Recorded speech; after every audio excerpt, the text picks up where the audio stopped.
तो देखो बेटा, इसमें विशेष बात यही है, इसलिए तुम्हें ध्यान रखना है कि इसके साधारण वाक्य का अलग नियम है और नकारात्मक का अलग नियम। जैसे अन्य टेंस तुम पढ़ोगे आगे प्रेजेंट कंटिन्यूअस, तो उसका जो साधारण वाक्य होगा उसमें भी बेटा एज या आर या एम कर्ता के हिसाब से लगेगा, साधारण वाक्य में भी। और फिर जब निगेटिव बनाओगे तो उसमें केवल नॉट और बढ़ जाएगा और पूरा वैसे का ऐसा ही। लेकिन बेटा इस प्रेजेंट इंडेफिनिट में साधारण वाक्य में नियम अलग रहेगा और जब निगेटिव बनाओगे तो नियम अलग हो जाएगा। क्योंकि जब साधारण वाक्य होगा तो केवल कर्ता धन मेन वर्ब की फर्स्ट फॉर्म धन एस ई एस या आई ई एस, ठीक है, प्लस बेटा ऑब्जेक्ट और फिर ईटीसी, इसका मतलब अन्य,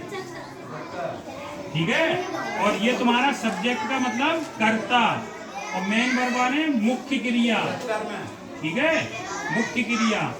और इसमें एस ई एस, ठीक है। और ये एस ई एस बेटा आई एस कब लगेगा? जब कर्ता एक वचन होगा, सब्जेक्ट एक वचन होगा। तो इसीलिए इस टेंस को थोड़ा ध्यान से समझ लेना, क्योंकि इसका नियम बदल जाता है, साधारण में अलग होता है और एक वचन में अलग रहता है, बहुवचन में अलग रहता है और निगेटिव में सहायक क्रिया आती है, साधारण वाक्य में कोई सहायक क्रिया नहीं आती, ठीक है। देखो कहीं पे इसमें सहायक क्रिया लिखी हेल्पिंग वर्ब, कहीं नहीं लिखी है, कर्ता धन मुख्य क्रिया एस ई एस और धन कर्म और धन अन्य, ठीक है। और जब बेटा इसका नकारात्मक बनाएंगे, ठीक है, निगेटिव वाला, तब इसमें बेटा सहायक क्रियाएं आ जाएंगी। देखना, कर्ता धन सहायक क्रिया यानी हेल्पिंग वर्ब। हेल्पिंग वर्ब कौन कौन आ जाएगा बेटा? डू और डज, ठीक है। और फिर इसमें बेटा एस ई एस नहीं लगेगा, फिर सीधा ऑब्जेक्ट और फिर ईटीसी यानी अन्य, ठीक है। तो देखो इसमें कोई सहायक क्रिया नहीं थी, लेकिन यहाँ पे डू और डज, फिर मेन वर्ब हो जाएगी बेटा, मेन वर्ब प्लस ऑब्जेक्ट और प्लस ईटीसी, ठीक है। देख लो इसमें और इसमें मेन अंतर क्या आ गया? इसमें हेल्पिंग वर्ब और आ गई। हेल्पिंग वर्ब का मतलब बेटा सहायक क्रिया। कौन सी क्रिया? सहायक क्रिया। और जब ये साधारण वाक्य था, साधारण, तो इसमें कहीं भी तुम्हें सहायक क्रिया दिख रही है? ठीक है। तो इसीलिए बेटा अंतर आ जाता है।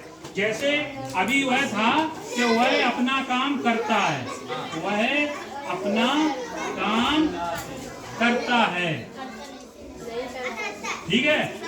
पहले वह अपना काम करता है, तो इसके हिसाब से चलो बेटा। देखो सब्जेक्ट यानी करता, अब क्योंकि लड़का है तो ही, ठीक है। अब मेन वर्ब मुख्य क्रिया है करना, जैसे करना क्या माने होता है? डू, ठीक है।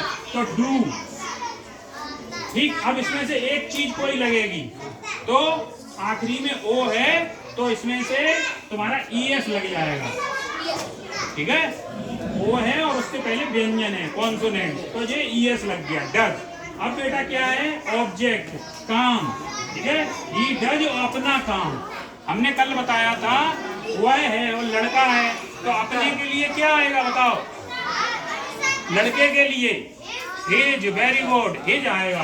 तो ही डज हिज वर्क, ठीक है। He does his work. और सुन लो, अभी जैसे इसी को निगेटिव बनाना है तो उसमें तुम्हारे सहायक क्रिया और आ जाएगी, ठीक है। तो इसका निगेटिव बन जाएगा, देखो यही तो तुम गलती करते हो। इसका निगेटिव बनेगा, देखो वह अपना काम, इस सूत्र के हिसाब से चलो तो सबसे पहले करता ही, देख लो।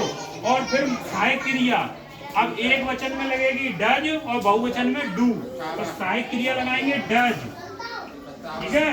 और फिर इसके बाद निगेटिव में नॉट और रहता है, क्या? नॉट, ठीक। तो नॉट, ही डज नॉट, ठीक है। अब मेन वर्ब सुन लो, मेन वर्ब का है ना में करना, करना का है ना होता है डू, और उसके बाद कहीं एस ई एस लिखा है? निगेटिव में एस ई एस नहीं है, तो ही डज नॉट डू।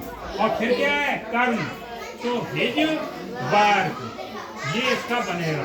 ठीक है।